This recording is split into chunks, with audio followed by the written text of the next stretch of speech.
Hi guys, my name is Bobby and welcome back to my channel, and today I'm going to be doing a 5-star predictions video.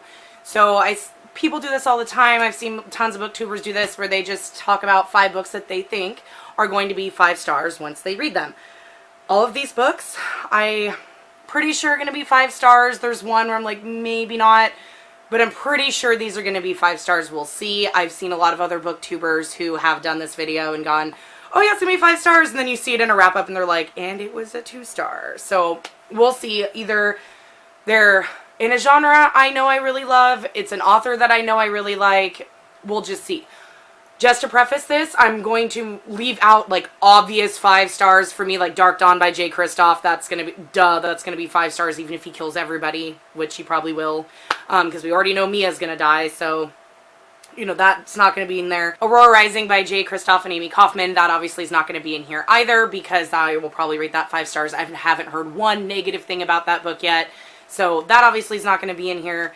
So stuff like that, no, these are ones where I like looked at my shelf and I looked really hard and I decided, okay, these ones are probably going to be 5-star books. So also, this is probably the first and only time you'll see my hair down. I never wear my hair down. I took a shower this morning, it's drying, and that's why it's down, because having my hair down, it's long, it's down to my butt, it's thick, and it makes me sweat like a whore in church. So yes, I'm not going to ever wear it down, and I'm already starting to get hot, so let's get this going. The first book on my list that I predict will be 5 stars is The Great Alone by Kristen Hanna. Now, I read The Nightingale by Kristen Hanna, and I absolutely loved it, so I'm pretty sure this will be 5 stars too.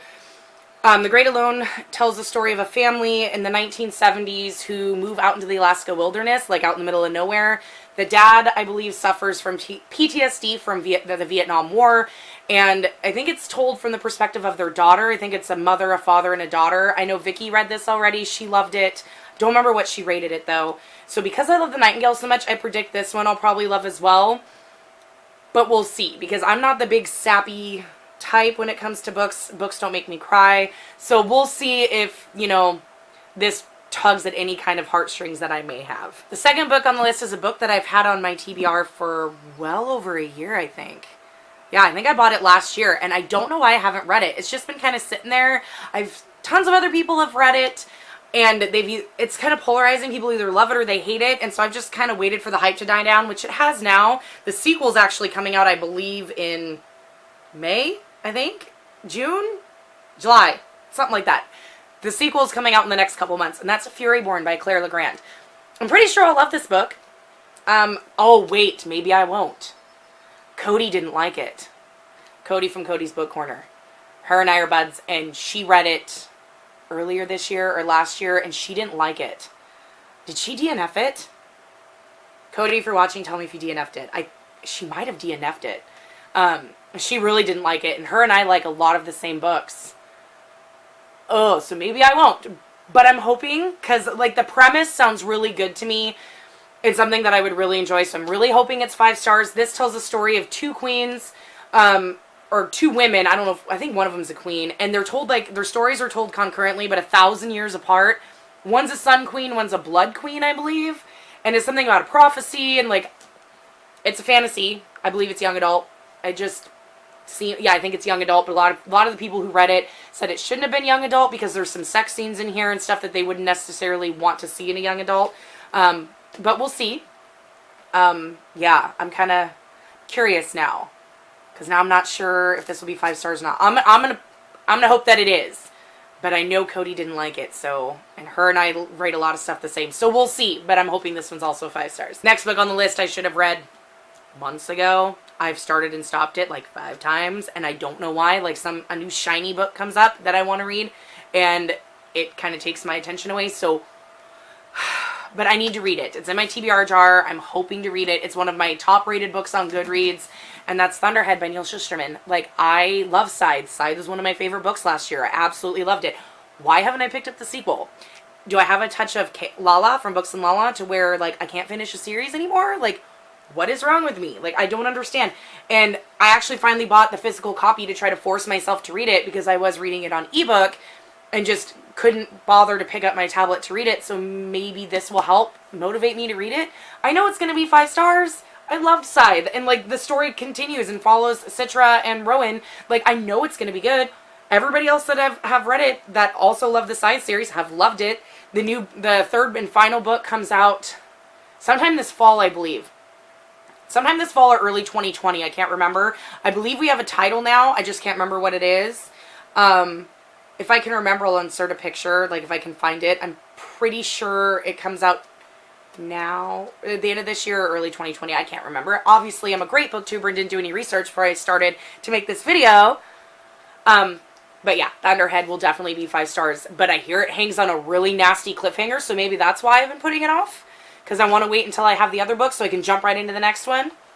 Not quite sure, but this will probably definitely be 5 stars. The fourth book I have is a new book that I just picked up. Well, I guess it's not new publishing-wise, but I just picked it up. Like, I got here like 3 days ago. And the reason I picked it up is because of Cody, because I watched her gush about it like nonstop. So I figured that since she loved it so much, I probably will too. And that's Kings of the Wild by Nicholas Eames. Now, this is a fantasy. It's an adult high fantasy, I believe. And it's about this group of men who are mercenaries. So they're like just pretty much assassins in this like medieval fantasy world. But I guess there's a lot of humor in it. Like the way it describes, okay, here, I'll read the back. Clay Cooper and his band were once the best of the best, the most feared and renowned crew of mercenaries this side of the Heart World.